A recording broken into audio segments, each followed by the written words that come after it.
Hello everybody, Razorblade Mango here. Well, we made it past 2016. That terrible, terrible year is finally done. And now we can see what 2017 has to offer. But before I formally close the book on 2016, we gotta do the end year honorifics. So, couple lists I gotta do. Usually I start with the negative ones just to get that out of the way. But this year, I'm going to start positive, because we need that after these last couple days, with Debbie Reynolds dying, and Carrie Fisher dying, and it's been rather sad these last couple days in 2016.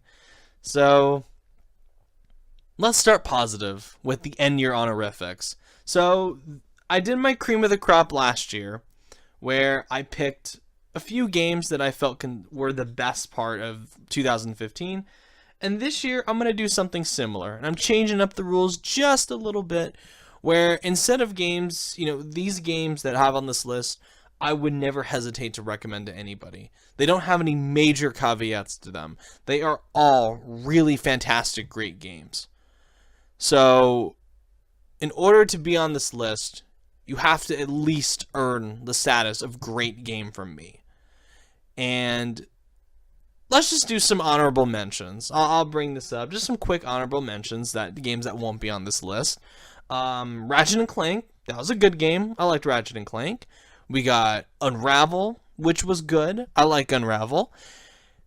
3/5 of the Batman Telltale series were really damn good before the last two episodes really disappointed me. So 3/5 of that was really good. Abzu, beautiful game. I wish I could have given that a higher mark if they weren't trying to repeat the success of Journey. So, I highly recommend Abzu as well. Abzu's a good game. The Walking Dead Michonne, which was, in my opinion, the best game that Telltale had to offer this year. Easily was the best. Great game. Very, very good. Or great finale. Very good overall. Dark Souls 3, very good game. I like Dark Souls. Of course Dark Souls is going to be on here. It's no Bloodborne, but Dark Souls 3 is pretty damn cool. And finally, Dragon Quest Builders. It almost made it there if it weren't for some really frustrating gameplay decisions. So, that almost made it on the list. But, here we are. I will now present these 7 games, these 7 honorifics. No categories, none of that shit. Just 7 games that I felt like were the best that 2016 had to offer. My favorite games of the year. The cream of the crop. So, let's get this started. The first award I'm going to give out is to Plants vs. Zombies Garden Warfare 2, which is, just like its predecessor, one of the very rare family-friendly shooters that is good. And in this case, not just good, but great. So this year, they decided to do something even better than the first game. They added more modes, more characters, more crazy maps for you to explore, and in my opinion, the best thing, they added bots. And not just bots. I'm talking about offline, bot-filled multiplayer matches that give you coins and give you XP. And maybe not as much as playing with other people in multiplayer, but enough to where you feel like you're actually making progress. How great is that? How many games actually do that now, where you can just buy it and not have to worry about playing with other people? There are so many multiplayer shooters that I simply just don't bother getting nowadays, because I just don't want to play with people, because I don't want to play with the community.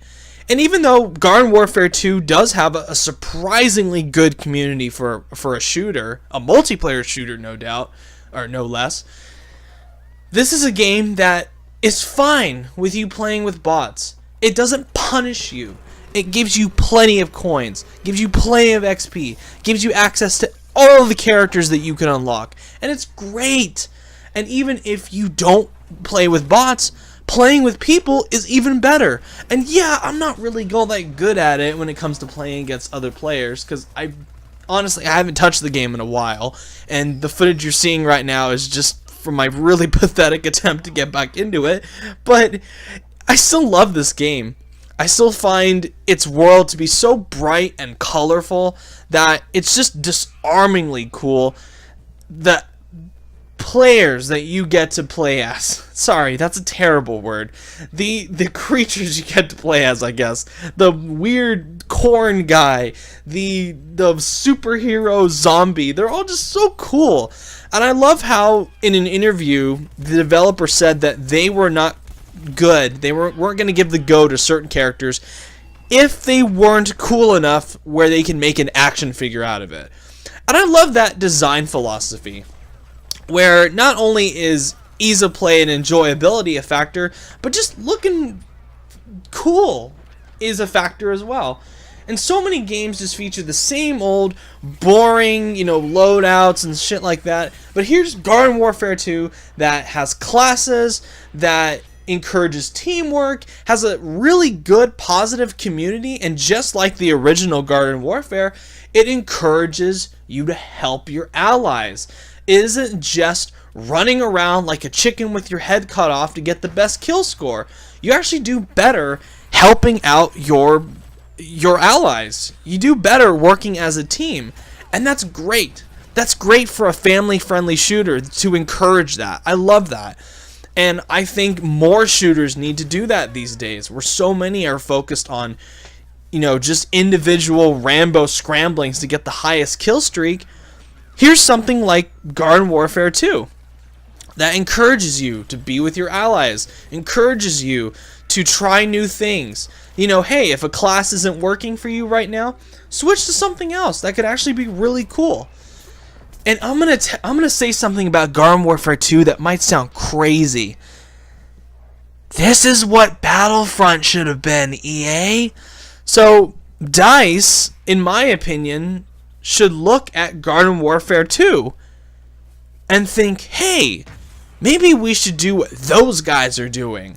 These guys, it doesn't have a big expansive campaign in Garden Warfare 2, but you've got plenty of multiplayer modes, you got plenty of characters, plenty of maps, and in free maps that keep coming out, free modes that keep coming out as well, and offline good, really good, extensive, actually valuable offline components with bots that work really well. How cool is that? How cool and how kind of sad is that at the same time, that Garden Warfare 2 is what Star Wars Battlefront should have been. So there you go. The first game on this list, and one of my favorite games of the year, Plants vs. Zombies Garden Warfare 2. Really excited to see what they come up with next in this series. And when I'm looking to have a good old goofy time that I can just sit back and relax playing, Garden Warfare 2 will be here for me until that point.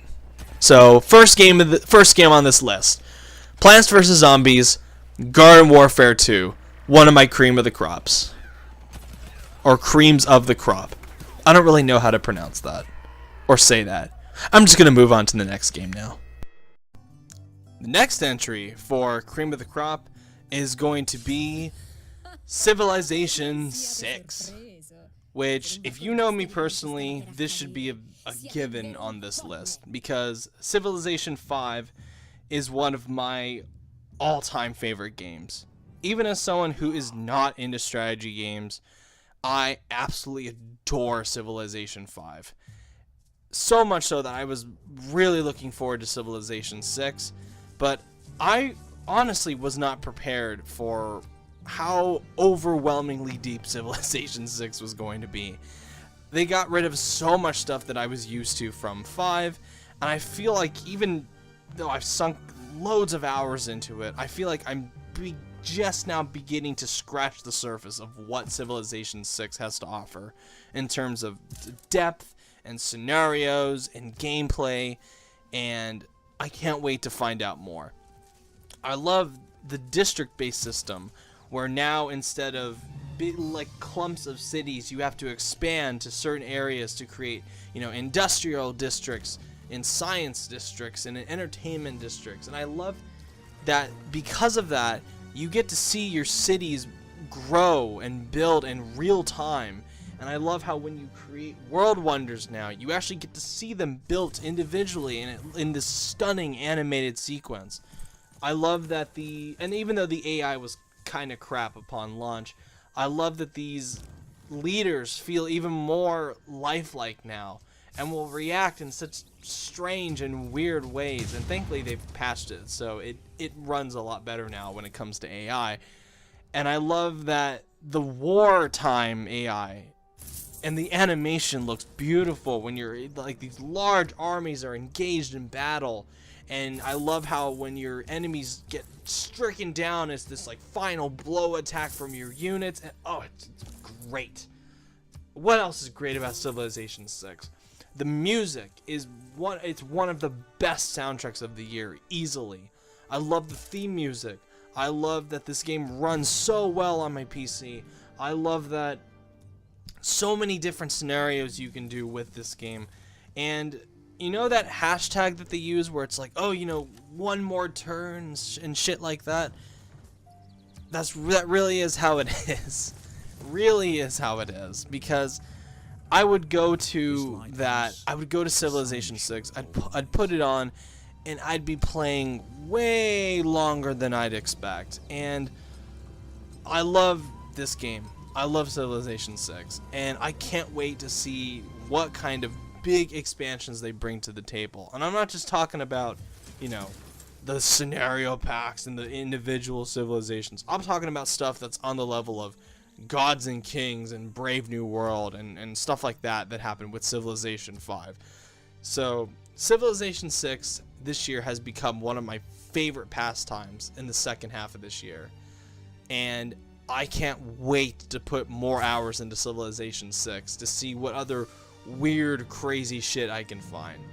So even if you are not into strategy games like me, I highly recommend not only Civilization 6, but Civilization 5 as well.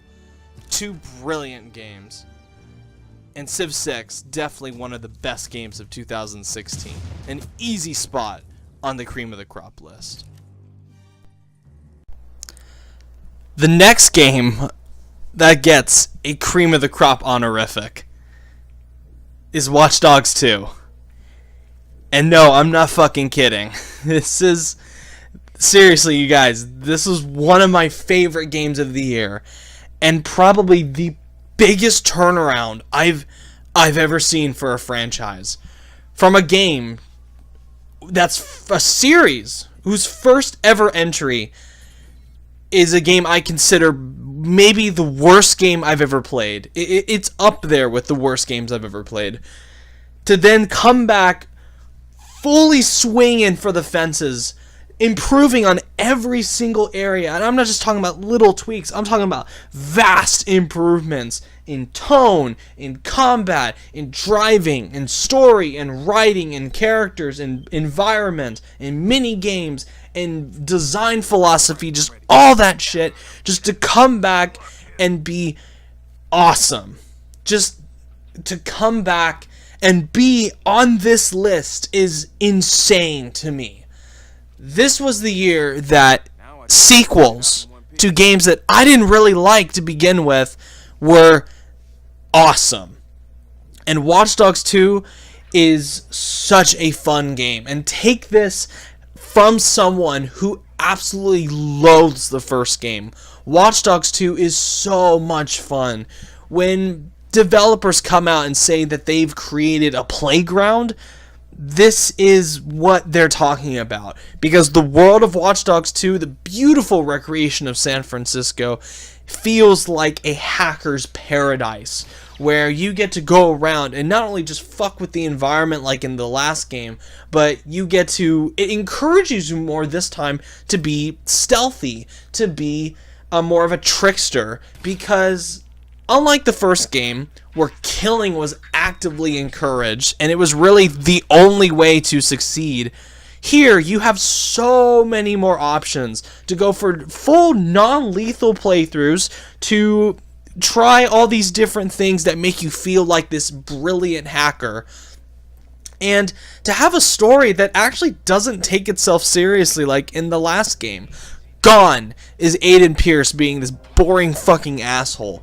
Gone is this bullshit, oh, I gotta avenge my niece story from the first game. Gone is the misogyny. Gone is the bullshit racism. Gone is any attempt at some kind of, deep revenge narrative like in the first game. That was actually bullshit. Bullshit commentary. Gone. In its place is good writing. Characters that you actually like, even though they can be a bit cringy at times. Social commentary that's actually subtle and effective. A beautiful, vibrant, colorful story that is full of humor and enjoyment, where the game actually says, hey, this stuff where you go in and hack and do all this weird shit, it doesn't have to be serious. It can be fun. It can be enjoyable. And that's the overall message of Watch Dogs 2. This is what the first game absolutely should have been. They should have just canceled Watch Dogs the first game outright, waited a couple years, then released Watch Dogs 2 and have that be the first game. If they had done that, this game would be the next mega franchise for Ubisoft. But unfortunately, it did not sell very well, which is sad. That means a lot coming from me, because I think Ubisoft just really fucked themselves when it came to this series, and that's such a shame, because Watch Dogs 2 is a great time. And I'm not even talking about, the multiplayer, which I admittedly haven't spent that much time with, but once they finally fixed the offline seamless multiplayer from launch, it's actually really fun. I had such a good time playing this game with a friend. I loved the weird missions that this game could come up with. And I'm not just talking about main missions. Side missions are actually fun this time around. Mini games are fun. They got rid of the stupid radio towers that were in the first game, that were Ubisoft's bread and butter all through like the last couple of years. They actually created smart levels, greatly designed to encourage, multiple playthroughs, to encourage experimentation, and it is a treat to play, where you feel like you are this awesome hacker, and it doesn't take itself so grim and so seriously dark like in the first game. It is fun, and this is a game that says, hey, you want to have fun? Go for it. Have fun. You don't have to kill people. Go out and enjoy yourself without killing people. And that's great. And that is why Watch Dogs deserves a spot on this list. Absolutely deserves a spot. And this honestly might be the best game Ubisoft has released since Black Flag. It's that good. It is such a fun game. Watch Dogs 2. A huge, huge improvement from the first game. And rightfully earned its spot on my cream of the crop list. The next game on my cream of the crop list is going to be Playdead's long-awaited Inside. Now, would you believe me if I told you that this game took 7 years to make? Because, and I wouldn't blame you, because I didn't either. When I heard that this game, this indie puzzle platformer took 7 years to make, I couldn't believe it. But after playing through it numerous times, and I've gone through it not only just by myself, but with friends as well, and because I just love sharing this game with people. I love seeing how they respond to the certain weird shit and brilliant puzzles that are here in this game. I realized that there was no other way that this game couldn't have taken 7 years to make, because of how subtly amazing the little details are in the environment. The way its non-verbal storytelling is so so mysterious yet clear at the same time. How fascinating its world is. How incredible its puzzles are. This game is the vision of a group of many talented people. Quite a few. And if you were a big fan of Limbo, this game is gonna rock your world. And I'm trying to keep plot details and what happens as very vague as I can. And I feel bad showing this portion of the game. Everyone's showing the first scene of the game, and I don't want to do that. I at least want to show one cool part of that. So forgive me. But I love this game. I love Inside. And I only really liked Limbo, but Inside, I can't get enough of it. Usually when I play puzzle platformers, for example, Unravel, which is another game that came out this year, which I liked well enough, but there's just something so fascinating about Inside. Something so deep and rewarding about going through it over and over again. Even though I know the solution to these puzzles like the back of my hand, I love going through Inside. I love experiencing its beautiful world. Even though you look at this world and the word that doesn't come to your head is beautiful. It is a beautiful world. It shows that bleakness and gray, muted colors can be used to stunning effect. I love engaging in the puzzles, where I'm not even a big puzzle guy, and yet Inside's puzzles are so brilliantly designed with such a minimalist perspective, where really you only just push, pull, and climb things. And yet they've created so many unique, exciting puzzles out of this scenario. It really shows how long it must have taken to make this game. Even for a game that's maybe 2 to 3 hours long, this game it's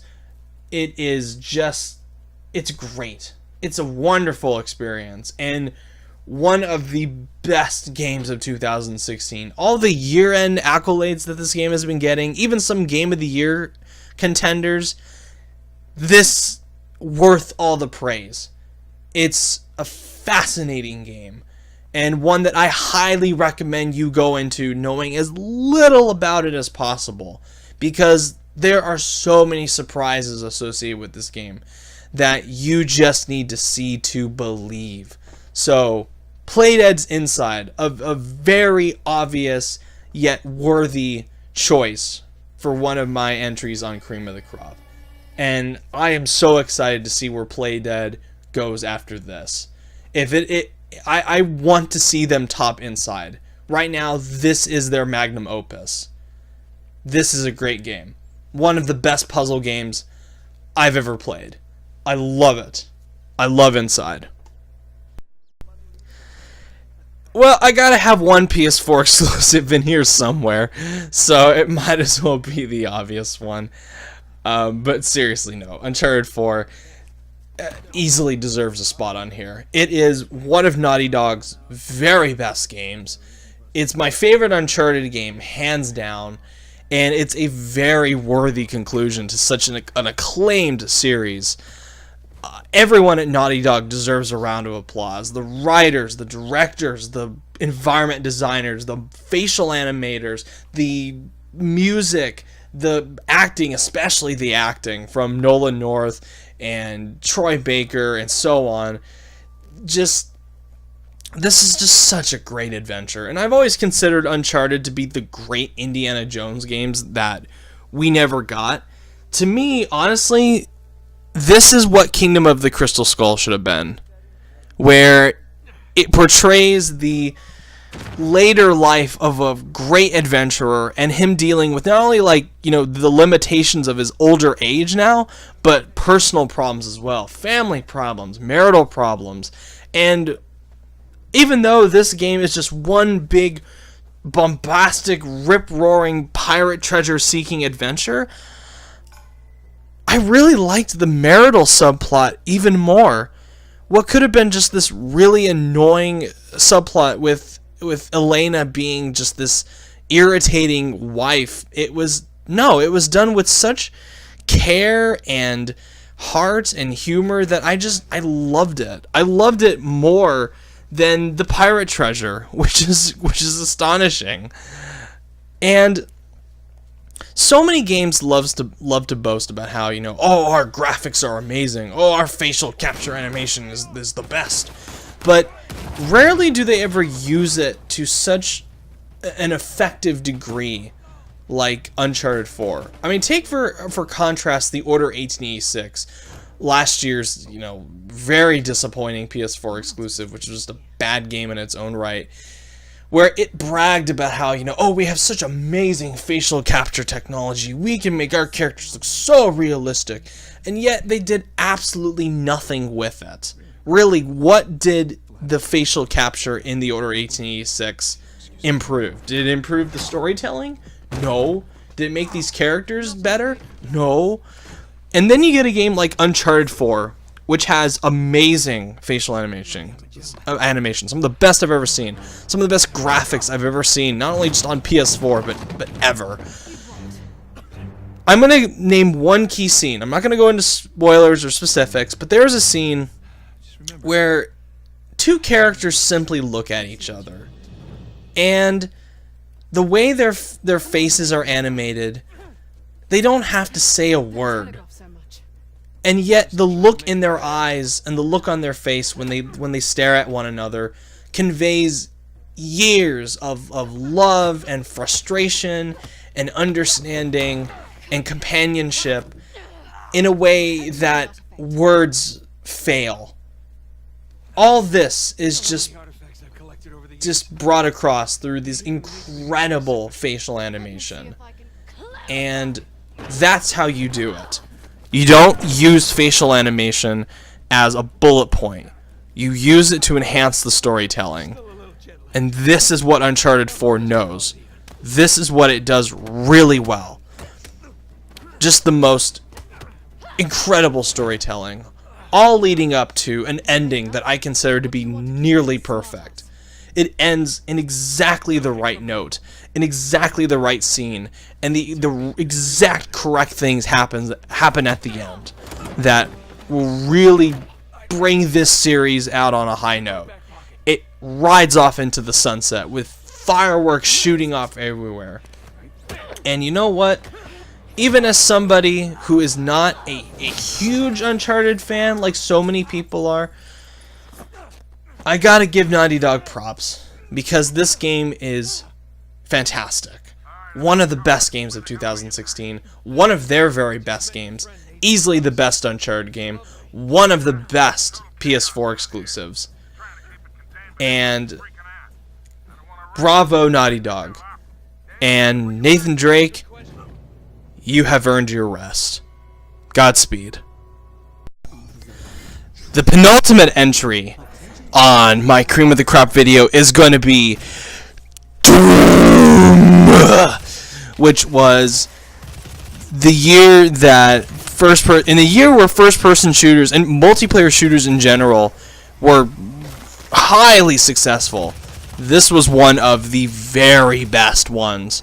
And what surprised me is I think a lot of people were really surprised by how well this game turned out to be. Though I'd like to point out that I had a lot of faith in this game. Even when people were expressing doubts with the E3 demo, even when people were shitting all over the multiplayer beta that came out for PC, I'd like to point out that I have complete faith in this game. And I'm so happy that my faith was rewarded with a heavy metal orgy of explosions and demons and killing and blood and bleh. This game is like just this roller coaster of madness where it just tells you to go in from one room after another with breakneck speed and fucking up demon shit and just being this ultimate badass. I know I said ultimate as I was thinking ultra and then I thought ultimate and it just turned into ultimate, but what the fuck ever, because this game is so fucking awesome and I fucking love Doom. Ugh. This game gets me pumped like very few games ever do. Just this combination of the fast, incredible gameplay that runs at a buttery smooth 60 frames per second even on consoles. The incredible soundtrack from Mick Gordon that just gets my blood pumping, gets my fucking testosterone roaring like very few things do. I love that all the demons are so beautifully designed. Their deaths are so spectacularly gory. I love looking at this game. I love everything about this game. This game is just like you took a fucking... It's like you take a syringe and you just pack in Slayer, 80s era heavy metal, doom metal, black sludge, gore, killing, chainsaws, and you just eject it right into that big fucking vein you got on your muscle, and it just erupts into something so cool, and it's just this eruption madhouse of explosions and orgy, and it's so fucking cool. I fucking love Doom. I want more Doom. And also, not just with the campaign, with the multiplayer, which I know the multiplayer got a lot of shit, and even people consider it subpar. I think the multiplayer is really good. Oh, fuck that. I think it's great. Suck it. I think the fucking multiplayer of Doom is great. And I still play it even to this day. And I haven't really gotten into any of the expansions or anything like that, but just the base multiplayer stuff, I fucking love. I think it's awesome. And then again, this is another game that follows that trend of it releases almost everything for free. It's unfortunate that the maps couldn't have been free as well. But guess what?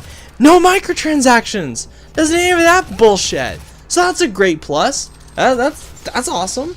Didn't really get into the snap map, honestly. That was like my least favorite aspect of the game. But it's still cool that that's there. And I've seen some really creative maps from a lot of people. Even at launch, I thought a number of them were really cool.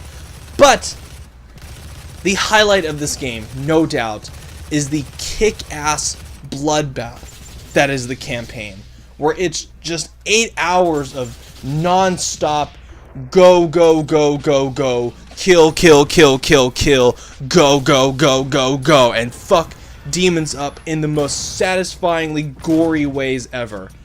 Like, if you are somebody that has a for the faint of heart, like, if you can't handle the level of intensity that Doom will bring, to run away. This game is not for you. But if you think you got what it takes to handle Doom, then I highly recommend this game to anybody. Anybody that can handle this level of intensity. Anybody that is looking for a pure, no-holds-barred, satisfying single-player experience. Why did I say multiplayer? But multiplayer is great too. But it's Doom, and this series has come roaring back to life with just this huge shot of adrenaline to its arm, to its testicles, to its fucking head, to its brain, head, and ass, and testicles. This game is just incredible. I loved it. I love that it was one of my most anticipated games of this year, and it delivered like no fucking other. It is a fantastic game. Go out and buy Doom. And it would have been #1, but something else came along later on this year that was even better than Doom. And finally, my personal game of the year, and one of the very best games I have ever played in my life. Titanfall II. Going back and listening to my initial reaction to this game, I just didn't know. I didn't know how great this game was going to be. I wasn't prepared by how emotionally engaged, how excited I became in the future of not only this franchise, but in the future of first-person shooters itself when I put this game in to play for the very first time. I would give anything to go back and play Titanfall 2 for the first time again, because it was just love at first sight. And as soon as I completed the first mission, I knew this game was going to be special. But I didn't realize how impressed I would be overall with this game. I didn't know just how invigorating its campaign would be, how clever its level design is, how creative its set pieces are.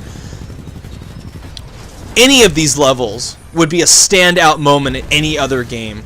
But Titanfall 2 just kept coming and coming and coming with exciting boss battles, epic set pieces, fun dialogue, great sense of humor. Just, this is the kind of game that when publishers go cinematic, this is the game that they would be envious of.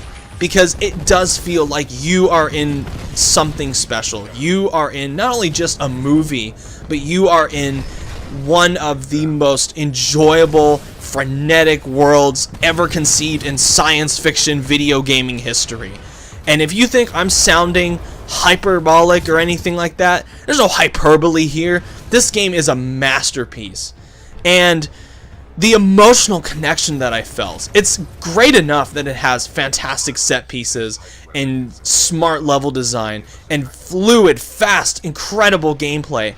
But the connection, the emotional connection I felt with these characters, with BT and my allies that just pop up and congratulate you on how badass you are, it did wonders to get me through this game. And by its grand epic finale, when you're leading the final assault into the enemy's backyard against some of the worst scum that this galaxy has to offer, I was crying. I'm not ashamed to admit that. When this game ended, during its final moments, playing it for the first and second time, I was in tears. Not just because of, you know, how sad, how tragic the ending is. And spoiler alert, it does have a rather bittersweet ending. But just how involved I became in this world. Just how excited I was by what was going on. It made me feel like I was welcome in this world. It made me feel like I was a part of something special. It made me feel special not only as a player, not only as a mercenary, not only as this badass pilot, but as a person. As a person, this game makes you feel like the crown jewel of the galaxy, and it is beautiful. And I'm just talking about its single player campaign. And they didn't need to go this far for its single player. They could have just had it be this generic preparation for the multiplayer, but no, they went above and beyond the Call of Duty. And you can tell, you know, no pun intended, that this was made by the guys that did the original Call of Duty Modern Warfare games. Because it has that same ingenuity, that same passion for level design, that same childlike wonder for its set piece moments. This game is a childhood fantasy come true.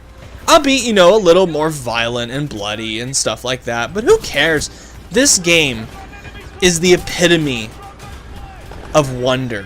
It is the epitome of excitement, the epitome of a masterpiece. And when I play any first-person shooter from now on, especially ones with science fiction themes in it, I'm going to be comparing it to Titanfall 2. Because Titanfall 2, for my money, has probably the best first-person shooter campaign I have ever played. And that is no hyperbole. With no hesitation. This is maybe the best first-person shooter I have ever played. In a year where first-person shooters really dominated my top honorifics list, Titanfall 2 is the king of them all. And it still just depresses the hell out of me that EA fucked up the marketing on this game so bad.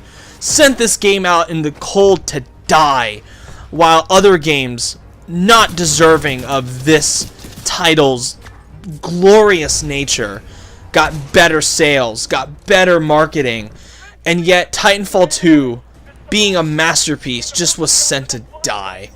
And I implore you, if this video does anything, I hope it convinces you to go out and buy Titanfall 2. Because if you're a fan of action, excitement, humor, thrills like I am, Titanfall 2 is a must-own for your library, and that's just the single-player campaign. I'm not even talking about the multiplayer, which the multiplayer is phenomenal. Love the multiplayer. It's one of the very few multiplayer games I'm actually really good at. You know, I don't like to brag. I'm usually really terrible at multiplayer games, but I can hold my own in Titanfall 2, and I love it. You get a lot of customization with this. Lots of like really liberally given customization options with the multiplayer mode. The modes are exciting. Some of my favorites being attrition and bounty hunt.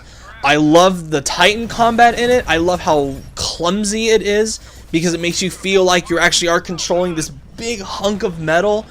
I love playing with friends. I love like teaming up with my buds and just going in and blowing shit up with this game. I love that this game focuses on team coordination. It's not just little mini Rambos like it is in Call of Duty now, where it just encourages you to go out and do your own thing and say fuck your teammates. Nope, this game is all about coordination, teaming up, helping your friends out, and just pulling your own weight and doing the best that you possibly can. And it feels glorious. Just the level of freedom that you have with the maps, the beautiful fact that all of the content coming is going to be free.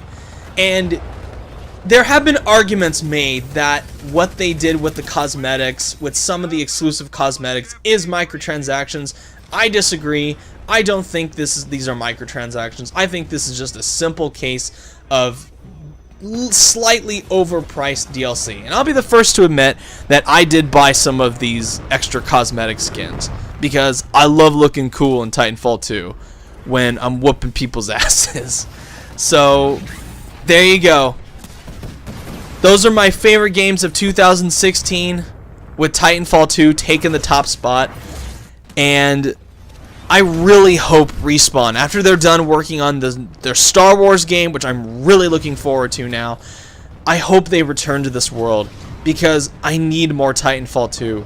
And I hope they aren't discouraged by the fact that EA sent this game out to just die amongst Infinite Warfare and Battlefield 1. I really hope this game does well with its third entry, and people will see that with a first-person shooter, it can have a great campaign and great multiplayer at the same time, and Titanfall 2 proves that beyond a shadow of a doubt. It is a masterpiece, one of the best games I've ever played, maybe the best first-person shooter I've ever played. I love this game. Please go out and buy it. Please show EA that they were stupid. So anyway, thank you guys for watching. If you like what you see, subscribe. Look out for the future videos where I'm going to get into the negatives, the disappointments, and the things I didn't like about this year. So look forward to that, guys. And as always, thank you guys for watching.